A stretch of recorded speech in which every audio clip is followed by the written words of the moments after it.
ایران،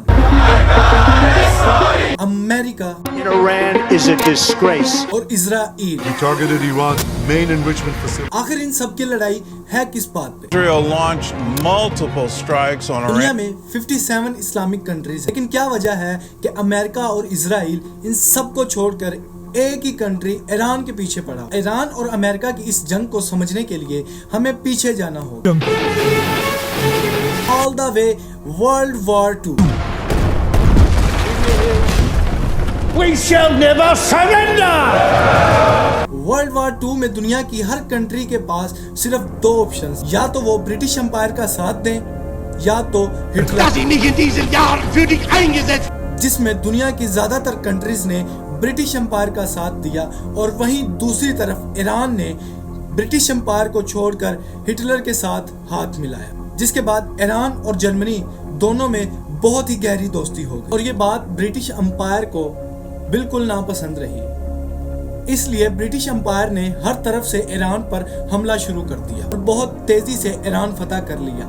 یہ دیکھ کر ایران کے بادشاہ نے کچھ ہی دنوں میں برٹش امپائر کے سامنے سرنڈر کر دیا اور اپنی بادشاہت کی بھیک مانگنے لگا، جس پر برٹش امپائر نے کہا ٹھیک ہے، ہمیں تمہاری یہ بات منظور ہے، لیکن ہماری ایک شرط ہے، تمہیں اپنی خلافت سے ہٹنا ہوگا اور اپنے 22 سالہ جوان بیٹے کو ایران کا نیا بادشاہ بنانا ہوگا، کیونکہ اس کا یہ بیٹا رضا شاہ پہلوی برٹش امپائر کا بہت ہی وفادار پیپٹ تھا۔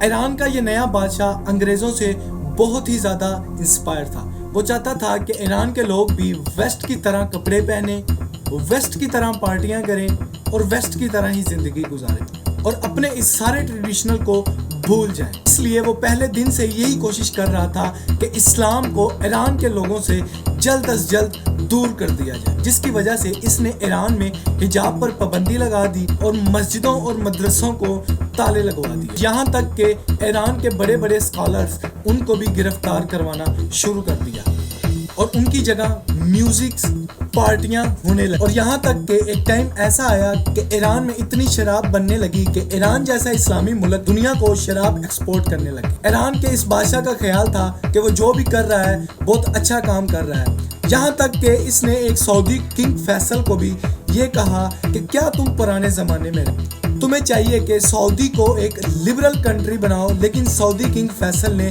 ایسا کرنے سے منع کر دیا۔ لیکن یہاں پر فنی بات یہ ہے کہ آج وہی سعودی ایران کو کہتا ہے کہ تھوڑا لبرل بنو، لیکن ایران اس بات سے منع کر دیتا ہے۔ آخر ایران کے بادشاہ نے ایران کے لوگوں کو اسلام سے اتنا دور کرنے کی کوشش کی، ایران کے سارے بڑے بڑے اسلامی اسکالر بادشاہ کے خلاف سپیچز کرنے لگے، جس میں سب سے بڑے اسکالر کا نام تھا آیت اللہ خمینی۔ اس کے فالوورز ایران کی عوام کو بادشاہ کے خلاف بغاوت کرنے پر بھڑکانے لگے۔ امام خمینی کی طاقت ایران میں اتنی بڑھ گئی کہ ایران کے بادشاہ نے امام خمینی کو گرفتار کروا کر اسے ہمیشہ ہمیشہ کے لیے ایران سے دور کر دیا۔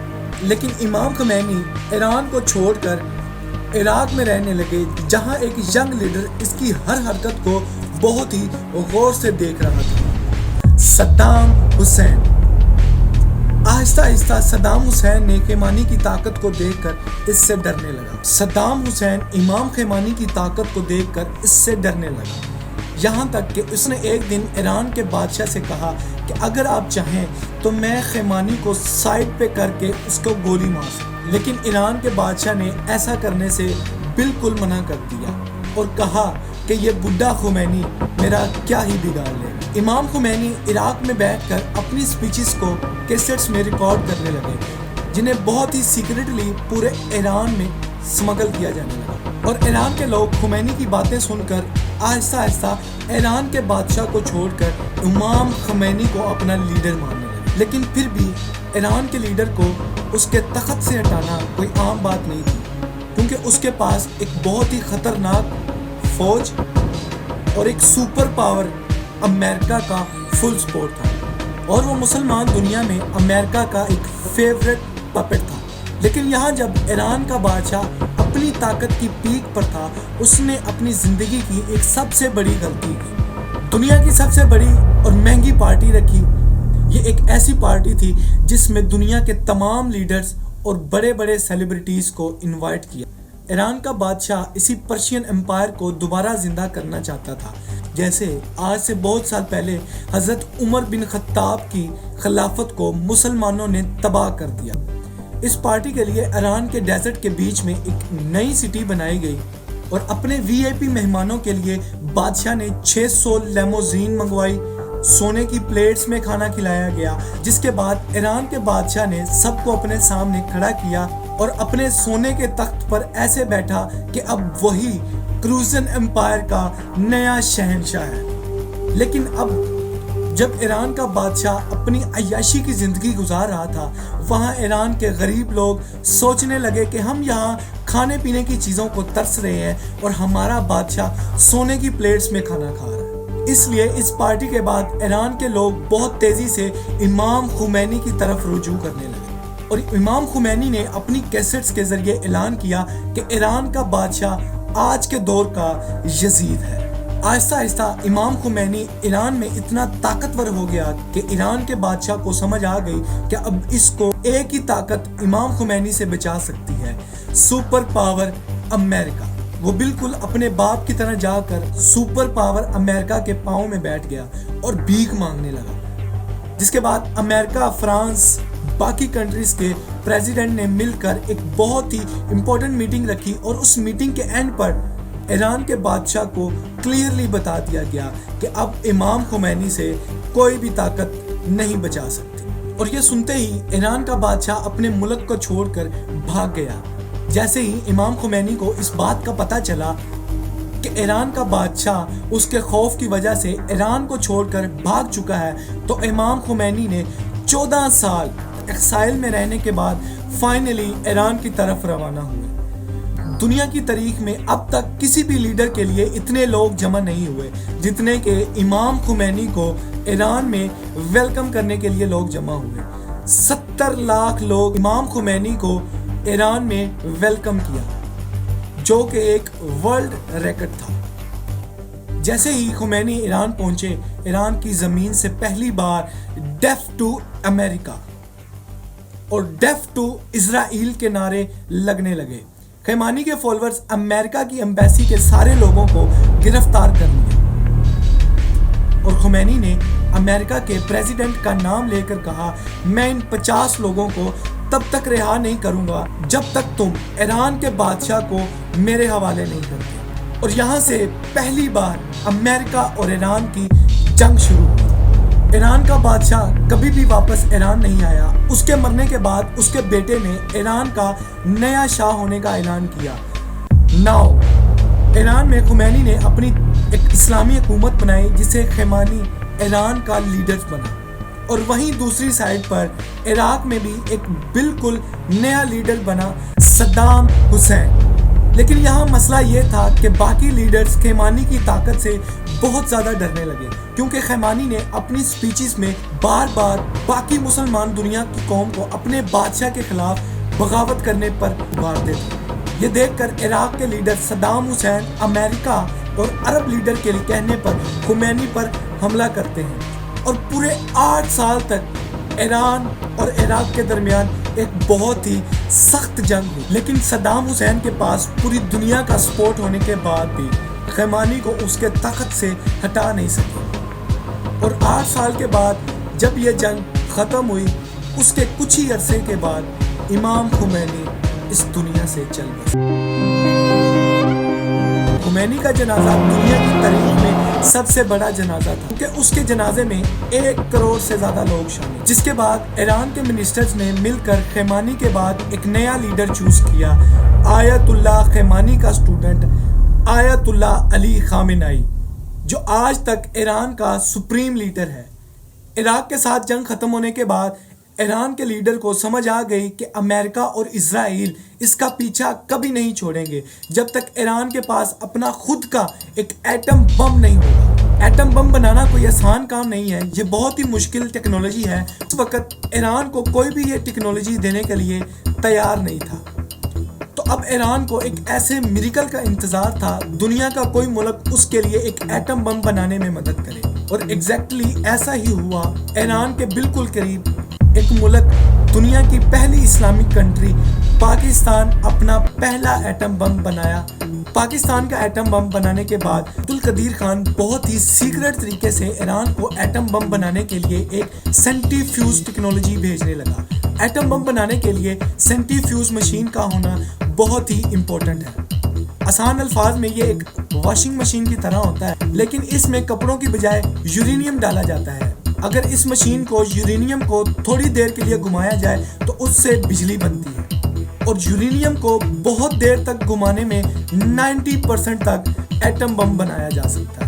اور ایران پاکستان کی اس ٹیکنالوجی کو یوز کر کے اپنے ایک نیوکلیر پلانٹس بنانے، لیکن جیسے ہی ایران نے یہ کرنا شروع کیا، امریکہ کو کسی طرح اس سب کی خبر مل گئی۔ اب پاکستان کا ایٹم بم امریکہ کے لیے کسی حد تک ٹھیک تھا، کیونکہ پاکستان امریکہ کا بہت ہی وفادار ملک ہے، اور پاکستان چاہے جو بھی ہو جائے امریکہ کے خلاف کبھی نہیں ہو سکتا، کیونکہ پاکستان اور امریکہ بہت ہی پرانے دوست ہیں۔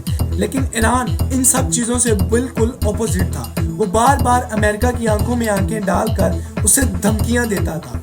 اس لیے جیسے ہی امریکہ کو ایران کے اس مشن کے بارے میں پتہ چلا، امریکہ کے پریزیڈنٹ نے پوری دنیا کے سامنے آ کر ایک سپیچ میں کہا، دنیا میں کچھ ملک ایسے ہیں جو اپنے ایک کیمیکلز اور ایٹم بم بنانا چاہتے ہیں۔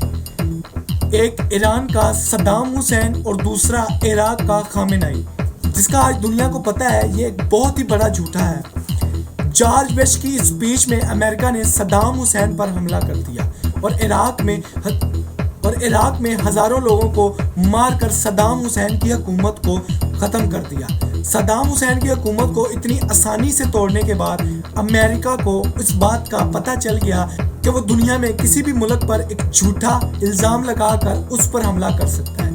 اس لیے افغانستان اور عراق پر حملے کے بعد امریکہ کا اگلا ٹارگٹ ایران تھا، اور امریکہ بار بار جھوٹ بولنے لگا کہ عراق کے پاس ایک ایٹم بم ہے، جس کے بعد پوری دنیا کی نظریں ایران کے لیڈر آیت اللہ خامنئی پر تھی۔ ایران پر حملہ کرنے کا بیسٹ ٹائم تھا، کیونکہ ایران ایک طرف افغانستان امریکہ کی بہت بڑی فوج تھی۔ تب امریکہ نے ایران کو ہر طرف سے گھیر لیا تھا۔ اب پوری دنیا کی نظریں ایران کے لیڈر آیت اللہ خامنئی پر تھی کہ وہ کس طرح اپنے ملک ایران کو امریکہ سے بچائے گا۔ اور یہاں پر خامنئی نے ایک ایسی بات کی کہ جس سے امریکہ کے ایران پر حملہ کرنے کے بہانے ختم ہو گئے۔ خامنئی جو اسلامک دنیا کا ایک بہت بڑا اسکالر ہے، انہوں نے فتویٰ دیا اسلام میں مسلمانوں کے لیے ایٹم بم بنانا حرام ہے، کیونکہ اسلام تو ہمیں یہ سکھاتا ہے کہ جنگ کے دوران عورتوں، بچوں اور بوڑھوں کو نہیں مارا جا سکتا، یہاں تک کہ جنگل میں درختوں کو بھی نہیں کاٹا جا سکتا۔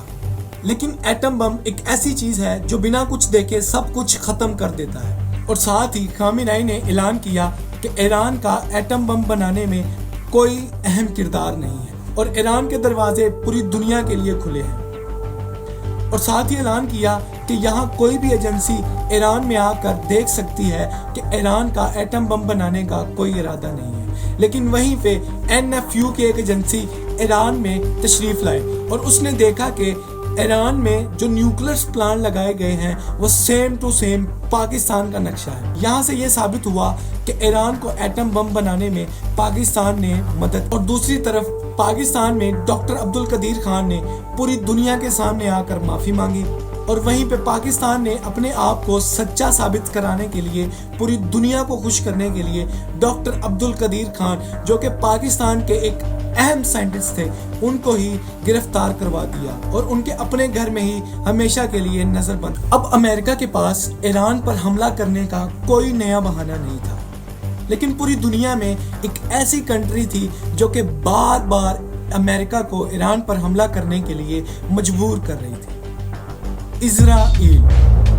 لیکن امریکہ نے اسرائیل کی بات کو نہیں مانا، لیکن آہستہ آہستہ حالات بدلنے لگے۔ ایران کے ایک آدمی نے فرانس میں بیٹھ کر ایک میٹنگ میں یہ کہا کہ آیت اللہ خامنئی کا ایٹم بم بنانے کا جو فتویٰ تھا وہ بالکل ہی جھوٹا تھا۔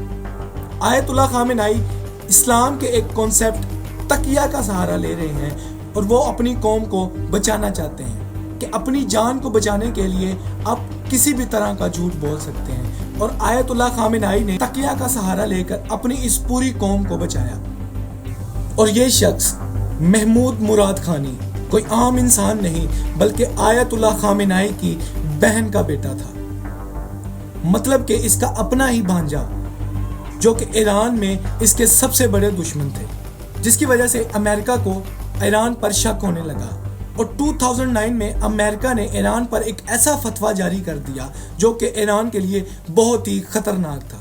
ذرا اس گراف کو دیکھیں کہ امریکہ کے فتوے سے پہلے ایران کا گراف کتنا ہائی تھا، اور اس کے بعد ایران کی اکانومی بالکل ڈاؤن ہوتی چلی گئی، مطلب کہ ایران گیس اور آئل سے مالا مال ایک ملک امریکہ کی مرضی کے بنا ایکسپورٹ نہیں کر سکتا تھا، یہاں تک کہ اپنے قریبی ملک پاکستان سے ڈیل کے باوجود بھی نہیں۔ پاکستان ایران کو چھوڑ کے دور قطر سے اپنا مال ایکسپورٹ کرتا ہے اور وہاں سے LNG منگواتے ہیں، مطلب کہ امریکہ کے اس فتوے کے بعد ایران بالکل پوری طرح سے اکانومی ڈاؤن ہونے لگی۔ لیکن پوری دنیا میں 3 کنٹریز ایسی ہیں جو کہ ایران سے امپورٹ ایکسپورٹ کا کام کرتی ہیں، چائنا، رشیا اور انڈیا۔ یہ ایران کے ساتھ ایکسپورٹ کا کام کرتی ہیں جب سے امریکہ نے اس پہ ایک ایکسٹینشن لگائی ہے۔ اس ایکسٹینشن کے بعد ایران کے حالات اتنے ڈاؤن ہو گئے کہ وہ امریکہ سے ڈیل کرنے پر مجبور ہو گئے، اور ایران نے جب امریکہ سے اپنی ایک نیوکلیئر ڈیل کی تو امریکہ کے صدر نے اپنی سپیچ میں ایران کے ساتھ نیوکلیئر ڈیل کا اعلان کیا۔ لیکن امریکہ میں ایک شخص ایسا تھا جو کہ ایران کے بالکل خلاف تھا، ڈونلڈ ٹرمپ۔ یہ ہمیشہ سے ایران کے خلاف تھا، اور اس نے الیکشنز جیتنے کے بعد ایران کے ساتھ نیوکلیئر ڈیل کو پورے طریقے سے ختم کر دیا، اور نہ صرف ختم کیا بلکہ ایران پر ایک اور بہت بڑی ایکسٹینشن لگا دی، جس کی وجہ سے ایران کو بہت زیادہ نقصان اٹھانا پڑا۔ اور امریکہ کا ڈونلڈ ٹرمپ اس لیے خلاف تھا کیونکہ وہاں پہ یہودیوں کی ایک بہت بڑی تعداد تھی جو کہ بالکل امریکہ کی تھی، اور امریکہ اس لیے ایران سے اتنا خلاف تھا۔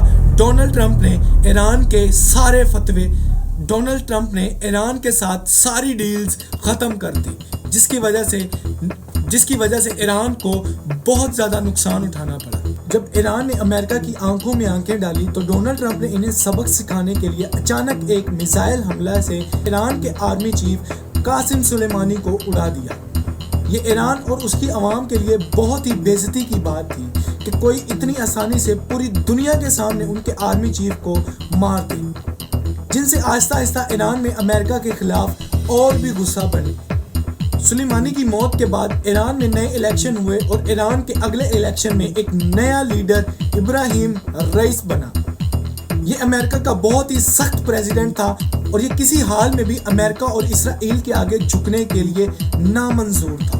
ابراہیم رئیس پریزیڈنٹ بننے کے بعد ایران کا نیوکلیئر سسٹم پروگرام دوبارہ سے بڑھنے لگا، اور اس کے بعد صدر بنتے ہی سب کو یہ بات کلیئرلی سمجھائی کہ ایران اب امریکہ سے کوئی ڈیل نہیں کرے گا، اور اسی کے ساتھ انہوں نے اسرائیل کے خلاف لڑنے والے گروپوں کو فنڈنگ اور ویپنز بھیجنا شروع کر دی، اور انہی کے دور میں اسرائیل اور غزہ کی جنگ شروع ہوئی۔ لیکن آپ سب کو پتہ ہے جب کوئی بھی لیڈر امریکہ اور اسرائیل کے خلاف اتنا اوپنلی بولتا ہے تو اس کے ساتھ کیا ہوتا ہے۔ ابراہیم کے جانے کے بعد آج سے 1 سال پہلے ایران میں دوبارہ الیکشن ہوئے، جس میں ایران کی عوام نے ابراہیم سے بالکل اپوزٹ لیڈر چوز کیا، جو ایک بہت ہی سافٹ اور کام انسان تھا، جس نے پریزیڈنٹ بنتے ہی سب سے پہلا اعلان کیا کہ ہم آج بھی آیت اللہ خامنائی کے اسی مطلوبے سے کھڑے ہیں، اور ایران کبھی بھی ایٹم بم نہیں بنائے گا۔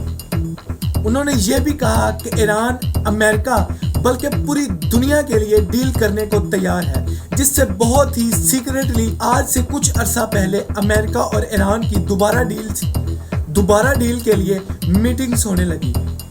لیکن اسرائیل کبھی بھی یہ نہیں چاہتا تھا کہ امریکہ اور ایران کی دوبارہ ڈیل ہو جائے۔ اسرائیل ہر طرح کی کوشش کرنے لگا۔ اس کے بعد اسرائیل نے دوبارہ ایران پر جھوٹا الزام لگایا کہ ایران 1 مہینے کے اندر ایٹم بم بنانے جا رہا ہے، جو پچھلے 25 سال سے کر رہا ہے۔ یہ کیسا ایٹم بم ہے جو پچھلے 25 سال سے 1 مہینے میں بننے جا رہا ہے، لیکن آج تک بن نہیں پایا۔ اسرائیل نے ایران پر یہ بھی الزام لگایا کہ وہ امریکہ کے پریزیڈنٹ ڈونلڈ ٹرمپ کو مارنا چاہتے ہیں۔ آج اسرائیل ایران پر حملہ کر رہا ہے اور ایران کے ہر اس انسان کو چن چن کر مار رہا ہے جو امریکہ کے ساتھ ڈیل کرنا چاہتا تھا. اور ان حملوں سے اسرائیل یہی کوشش کر رہا ہے کہ ایران غصے میں آ کر کوئی ایک ایسا غلط قدم اٹھائے جس سے امریکہ اس پر حملہ کرے اور آج سے بہت سال پہلے بننے والی آیت اللہ خمینی کی حکومت ٹوٹ جائے. سبسکرائب.